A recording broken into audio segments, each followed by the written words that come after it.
TYT and the second installment of Reporters Roundtable. It's going to make me laugh every time because there's no roundtable. No table of any kind. We are coming to you live from the Twitter caucus room at the Republican National Convention. I am joined by Nomi Kantz, Daniel Lippman, Jordan Cheriton. Jordan, of course, from TYT. Daniel at Politico.com, co-author of the Playbook, right? Every morning. And Nomi, your podcast is called The Filter. On where? The Filter we have a convention podcast that's going out. We're tweeting it out. And then we're also doing... Right. We're so used to different types of mics, in the caucus room there's a different setup, right? Sirius XM, I have a show called The Filter on channel, the Progress Channel, 127. So what we're seeing behind me, if I could awkwardly turn my 49-year-old neck, sort of most Twitter mentions last night, not surprisingly, Melania Trump. First, because she gave, the least hostile speech of the night. And then shortly after the conclusion of her speech, we learned that it bore remarkable similarities, to put it politely, to Michelle Obama's speech in 2008. So first, let's start with that. What do we think? There has already been a reaction from the Trump campaign. There were a couple of ways they could have gone, Daniel. You guys talked about it this morning in the Playbook. Saying it's nonsense, it was not plagiarized, or perhaps blaming it on a staffer, or saying, hey, this is her first time, get her a break, she's not from this land, Which route have they taken so far? They've kind of taken the deny, where they're downplaying it, and it's become a bigger problem for that, because it's often not the crime, it's the cover-up. And so it seems to apply in this situation where they're going to be probably forced to fire a staffer today or tomorrow. And the longer it takes, the more it just adds fuel to the fire, and it just keeps us talking about it in the media. And so they're not really playing it very well. I mean, you'd think that they'd understand it's not the crime, it's the cover-up from the person they're running against. And also that Roger Stone, who is one of their advisors, was worked with Nixon. And so... That's right. The New York Times has a story about how the Trump convention this time is there's lots of memories of what Nixon would have done. So we're seeing a lot of similarities. If I'm not mistaken, it's not just a rumor. I think Roger Stone has a Nixon tattoo. Yes, on his back. His Twitter handle, which I'm blocked from, so I can't look at it anymore. But it's on the top. Roger Stone blocked you on Twitter? He did. Nice. I believe, and wonderful rumors here. Among the rumors that I heard yesterday that I repeated when I was on a conservative talk radio show was that Mitt Romney was here so that there could be an alternative posed to in case the Never Trump movement succeeded in getting delegates to be able to vote their conscience. It turns out, maybe I read it in you guys, maybe I read it in Playbook. Mitt Romney not here in any way. He was in New Hampshire, playing with his grandkids and, staying as far away as possible and kind of just enjoying vacation. And he has like a lake house. And so that's where he is at. I have not seen him wandering the halls looking to be nominated for a third time. Did he take a picture and have a newspaper up? Because I don't believe it. That's right. Yeah, he did like a hostage video. I'm looking for that, like the union leader. I haven't seen any of those, so that would prove that he's in New Hampshire. So I'm getting to that because of and Jordan, let me ask you, because what I believe I heard, again, so you hear stuff around here, and much of it turns out not to be true, but somebody told me that on television this morning, Paul Manafort, running the Trump campaign, said that words to the effect of, come on, 93% of the speech was original, only 7%.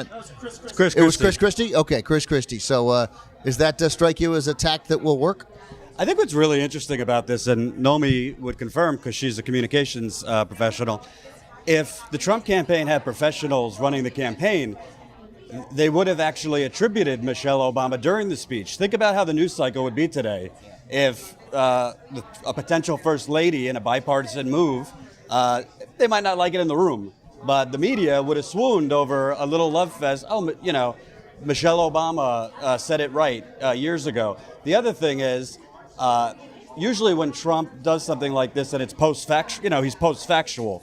it's in the news cycle for a day or two, but then they move on to something else. Since the media is in a mosh pit here, this is just going to linger for days and days and days until somebody is fired or something else, because the media has nothing better to do. I have to disagree with you on that just a little bit.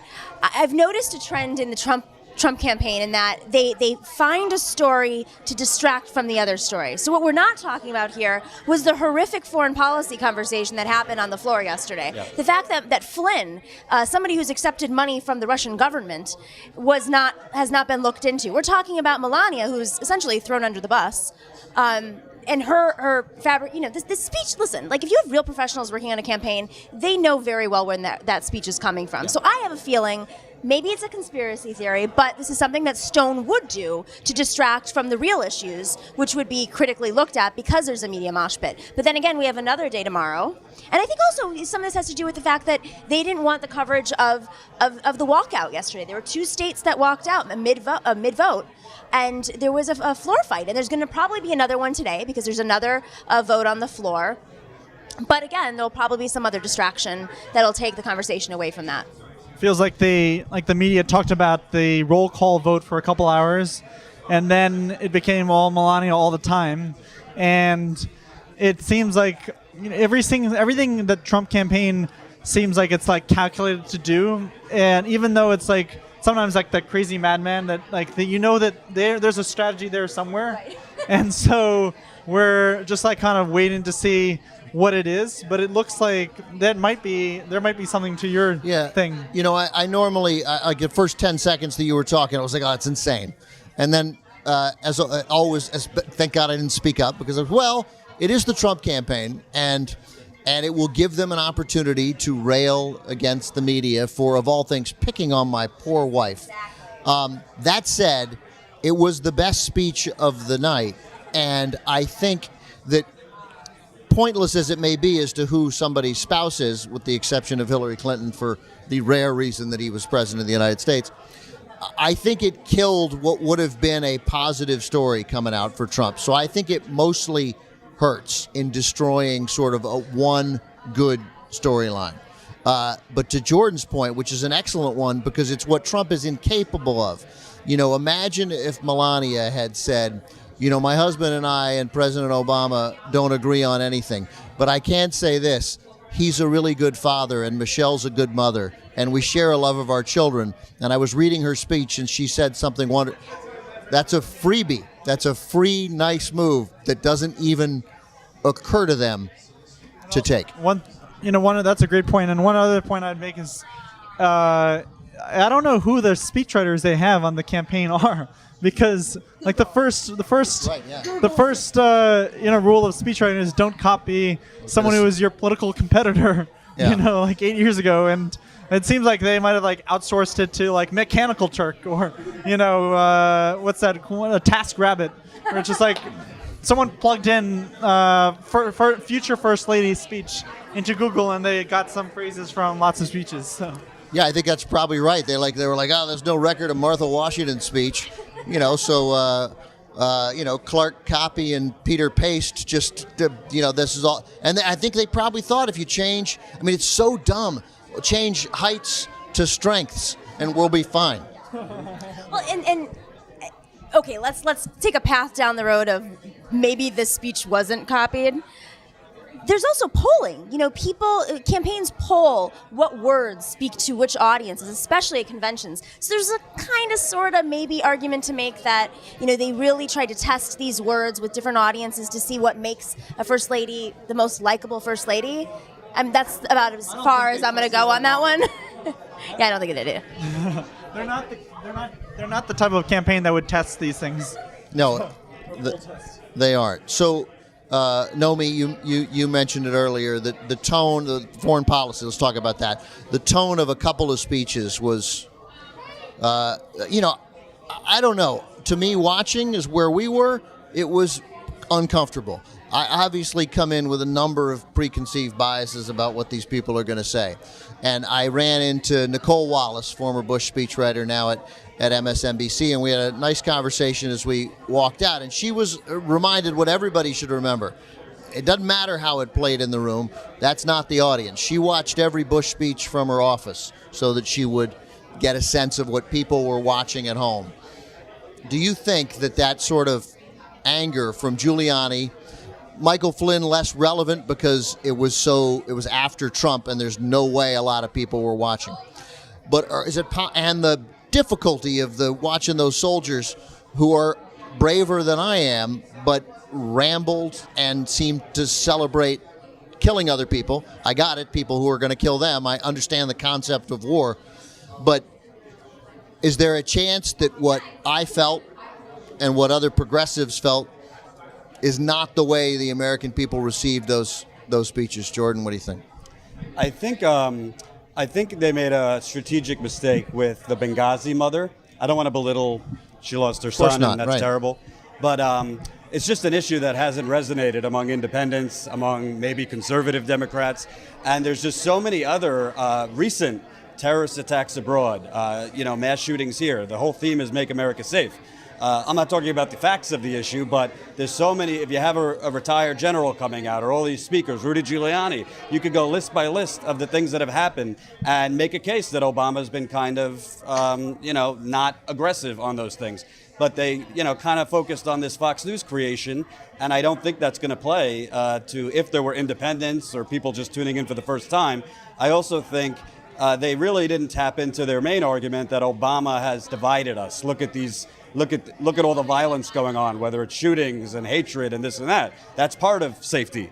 So I think if you look at it as one coherent strategy, I don't agree with Chris Matthews often, but he said the Benghazi thing was a big mistake. And I think that was one of the worst parts of the night, other than Rudy Giuliani just screaming.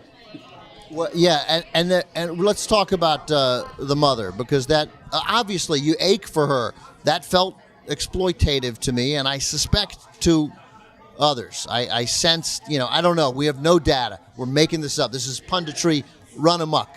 That's what the data behind us. We have, right, the data. We know what people are talking about. There, Pat Smith, the mother there, she's the foyer, and then we're coming to you live from the Twitter caucus room here at the Republican National Convention. Our obligatory plug for Twitter. But I mean, look at that. Like this Pat Smith, this tragically loses her mother. Talks about, feels to me massively exploitative. We were calling it tragedy porn. I'm sure others were as well. And she's still not getting mentioned as much on Twitter as Scott Baio. Like, it doesn't. I don't know. It doesn't. My sense is that was like Jordan. That's going to come. That's going to end up being a mistake. But we have to wait till we get any kind of data on it, right? Like, one thing I would mention is that the things that we think, on this panel think are going to be, that the Trump campaign and the convention should talk about, that is sometimes not as, like, the Trump campaign can't change itself. It's already a chameleon enough. It can't totally overhaul itself to have a convention based on just like policy issues. And so they have their hobby horses that they like to talk about. Democrats do too. And so, in Philadelphia next week, we're going to hear the same themes of, income inequality and climate change that are kind of the equivalent. Climate change, really? No, when do the Democrats talk about climate change? Let's be real. Some of them do, but not on that stage. Well, we'll have to see what Tom Steyer thinks of that. But and so it's kind of, if the Trump convention held something that was totally different in terms of their issues, they didn't talk about Benghazi, then conservatives would be pretty up in arms. They would be like, these are the best issues we have against Hillary. Why are we kind of laying down? Why are we waving the white sheet? And to be fair, there are a lot of issues they could have talked about that they didn't. And I'm very grateful that they didn't bring up reproductive health and wage a war on that. I mean, granted, that wasn't the theme of the night, but there were a lot of, usually in these nights, they have a story. They're trying to tell a story. And the only story I heard was that they were trying to show Melania Trump as being this elegant, calm, respectful side of Donald Trump, like maybe the wisdom behind Donald Trump's head, the good person on good. Yes, a moderating tone, exactly. But I think you're right. Nicole Wallace knows that there's certain speeches that they're watching on TV, and that was not going to be the speeches of Scott Baio, not going to be the speeches of the Benghazi victims or even Flynn. That was for the audience in there. That was for the delegates who they are very concerned about right now that they might defect and go and do some crazy thing. You had 2 states walk out. You had 2 states walk out on the first day that was supposed to be calm, and Iowa. And Virginia, was frustrated. So there's 2 games I think that they're playing right now, maybe 3 even. But one is how do we tell the story of Donald Trump and show him as being presidential during the primetime hours, and then how do we keep this convention in order because it's on the verge of chaos. Right. So I don't know. Yeah, those moves to unbind delegates, they're not going to succeed in actually removing Trump. But now the effort seems to be, and there'll be another move, as you mentioned, Nomi, today. It's literally done to embarrass. It's like a face saving to show their strength. So, and we'll follow that as it develops.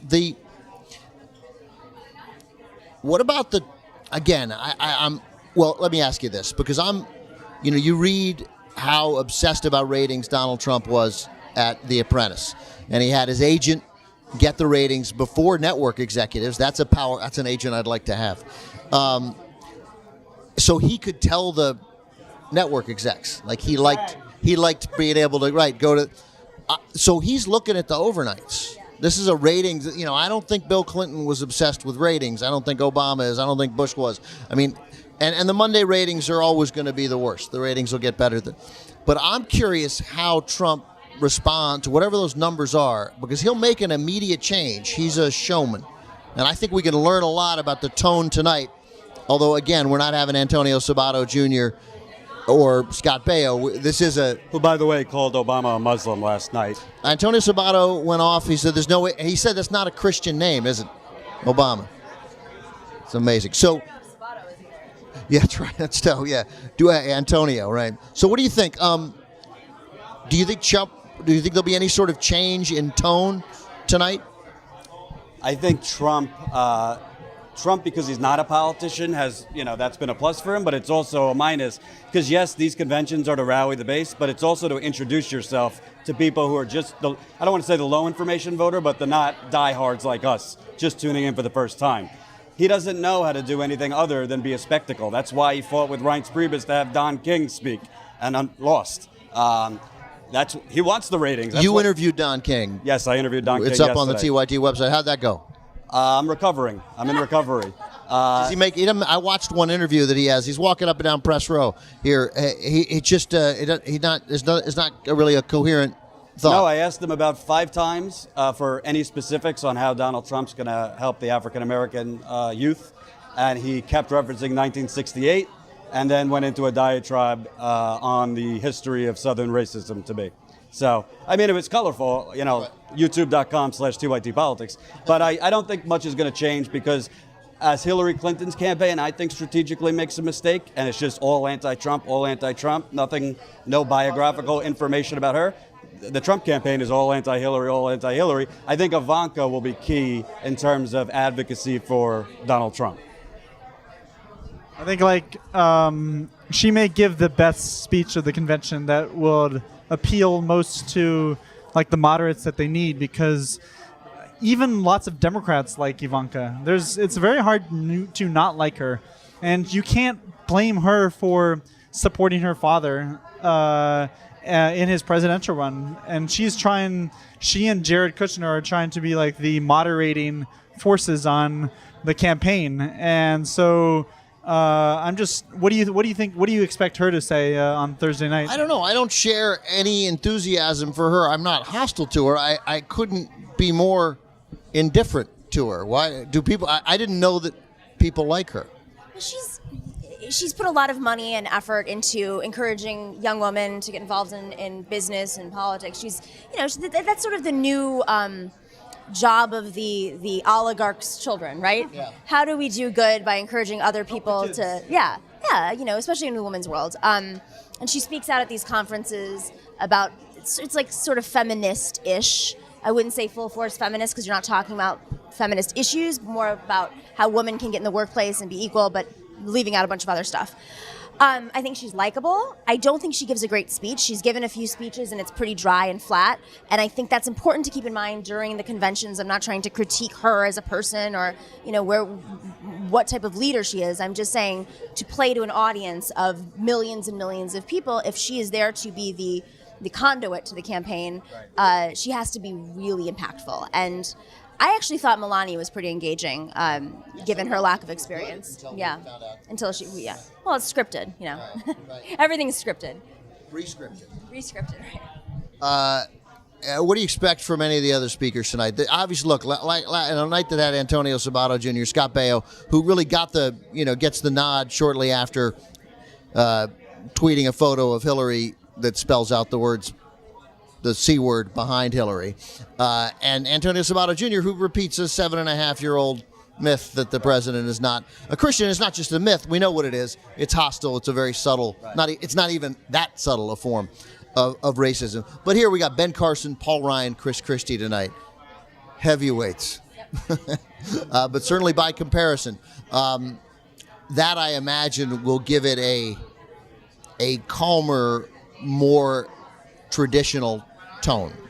I disagree. No? We shouldn't forget. I mean, Chris Christie is auditioning for his political life tonight. Right. He's not up for re-election in New Jersey. He lost out as vice president. I'm sure he wants to be attorney general or something in the Trump.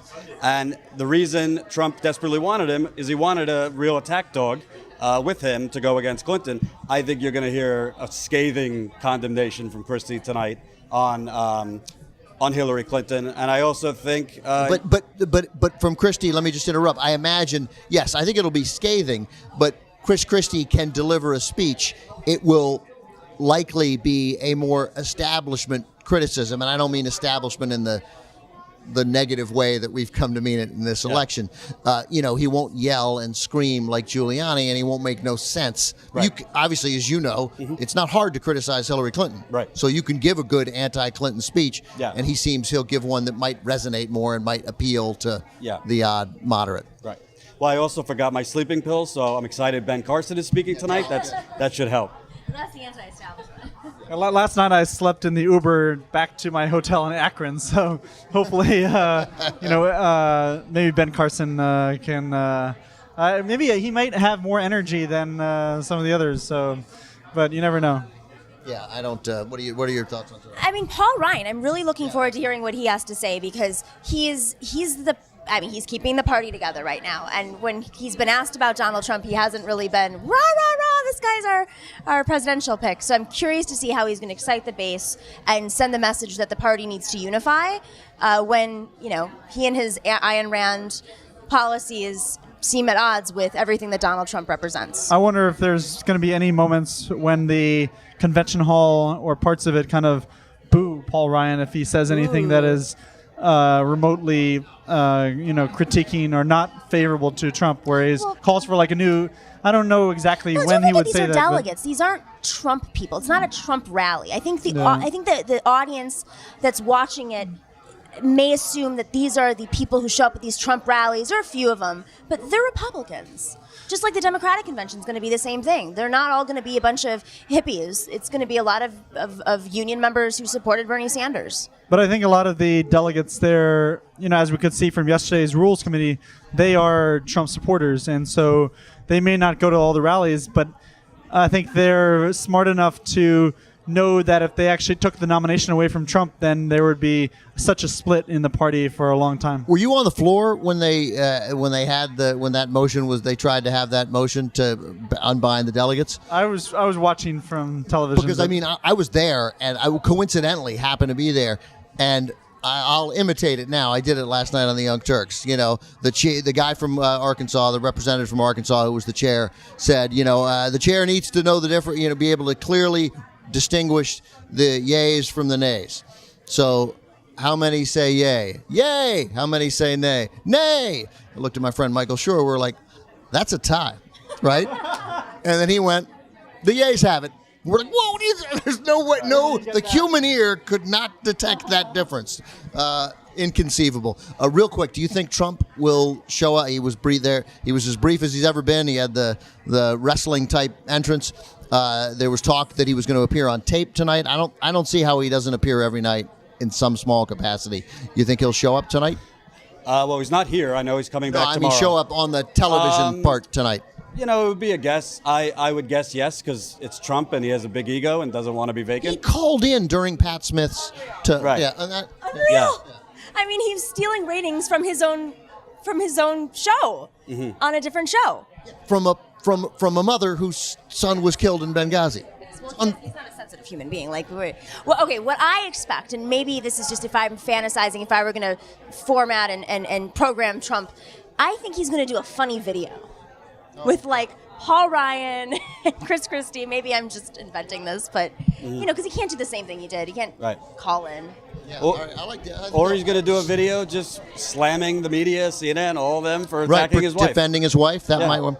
Let's before we shove off. Remember you mentioned that biographical information about Hillary, that too much of hers is anti-Trump.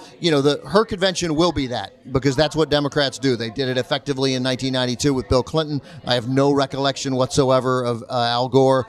John Kerry's was bad because of an unwillingness to criticize George W. Bush, a complete unwillingness to. But the Obama convention told us a lot about, these are television shows, and we're all complicit in promoting these television shows. But so Hillary's will do that. But Politico had a really a great. You guys had a little point today that I guess has been reported elsewhere. Hillary's, as she gets to come close, probably the end of the week, she'll name her vice presidential pick. That now Tom Vilsack of Iowa has moved into the top tier. Yeah, so we're kind of just reading the tea leaves and talking to people in the know and also in the Vilsack world. And this may be another, I believe our reporting is accurate, but this could be a kind of a strategic play by Clinton to kind of basically have something like a head fake where they actually pick someone else who hasn't even been named. So it might not be the Kanes of the world or the Tom Perez's of the world or the Vilsacks. It doesn't. I don't see Vilsack exciting the base as much. As Mike Flynn's back in the picture. He's a Democrat ready for that's right, ready for hire, looking for a job. One point to make, someone asked me this the other day about Elizabeth Warren and Elizabeth Warren's role, and I don't think she's the vice presidential pick, but they're saying, why is Elizabeth Warren sort of taking these cheap shots at Donald Trump? And I said, well, she can do that. She is playing that role for Hillary, so Hillary can go to the center now. So there's this weird strategy where she's using all of her surrogates to kind of keep her base excited, and I don't see Tom Vilsack really doing anything for her other than Monsanto, because he has weird connections to Monsanto, which make me very upset. The one person made the point that the usual role of the vice presidential candidate is to be the attack dog. But if you're Mike Pence, you're the main dog, Trump is the attack dog, right? And you are kind of the moderating force, who is the Mr. Nice Guy, and so it's kind of an opposite: is up is down, down is up. But like the 60 Minutes interview, I expect when Mike Pence speaks tomorrow that Trump will come out there and just keep interrupting him. Yeah. Yes, you can say that. Go ahead, you can say it. Yeah. A couple of progressives here. Well, three, if you count me. I can't imagine much excitement from you, Jordan, about Tom Vilsack. No. Yeah. No. As a political matter, my guess is it's either Tim Kaine or Cory Booker. Tim Kaine is a bilingual speaker. Yeah. I think you're right. Virginia's critical. He's not exciting, but he's not going to put you to sleep. And Cory Booker, the Obama coalition, he's a fairly good speaker, charismatic. But to me, it's obviously a no-brainer. I mean, Elizabeth Warren, I think clinches it for her. The question is, will she choose someone that upstages her? And I don't think so. Daniel mentioned that in the final three, Tom Perez, and though Tom Perez, who helped orchestrate the TPP, he says that that the exceptions that they put in and the rules that they put in protected people, and obviously that's going to be a bone of contention with progressives. But prior to that, Tom Perez is awesome. Tom Perez is a fighter. and a union guy and a believer in blue collar workers and a fighter, and I've always wanted it to be Elizabeth Warren or Tom Perez. So that would still excite me. I would like that. Jonathan Alter was in that chair yesterday and pointed out, to your point about Elizabeth Warren, that she's become an attack dog, and that Twitter gives her that opportunity. Twitter gives, again, creates a whole new opportunity to where your vice president doesn't have to do that. And why bother picking Elizabeth Warren when she can do that and continue, in a sense, to hopefully fire up the base and hammer Trump and make Trump respond to these things from Twitter, and that you get the best of both worlds in that regard. Is that a fair point? I think so. The one point I would make about Tom Perez is, like, there are no no Democrats could ever think that he's not a true progressive. So, like, he's fought, like, day in, day out as labor secretary, doing the hard things, whereas a person to kind of make progress on liberal issues. Joaquin Castro was talked about as a possible VP candidate, but a lot of people think he's kind of an empty suit, and, like, he hasn't been fully engaged as much in, like, making a policy difference on, every day. He's 19 years old also. I don't think people realize that. But would you be satisfied with Tom Perez? I would be satisfied with Tom Perez. I am concerned about TPP, and I think that's the issue that is going to divide this election. And I don't think any language, any messaging, any spin could separate the fact that he was so involved with TPP. When Donald Trump and the Republicans are going to take advantage of that in every single way possible, because they want to divide that coalition under the Democratic Party. Cory Booker, I think, would be a horrible, horrible mistake. There's just so much dirt on him and his ties to the financial industry, and this is just the wrong year for Cory Booker. I think his time is gone. I think he's in this weird generation. I mean, the problem with the Democrats is we don't have a bench, and those who were on the bench were very tied to financial interests, because that was the space that they could move ahead in. Cory Booker, Kamala Harris. Yeah, really. I mean, and these are like Gen Xers. There's really no Gen Yers. There's maybe two, Kennedy and Tulsi Gabbard.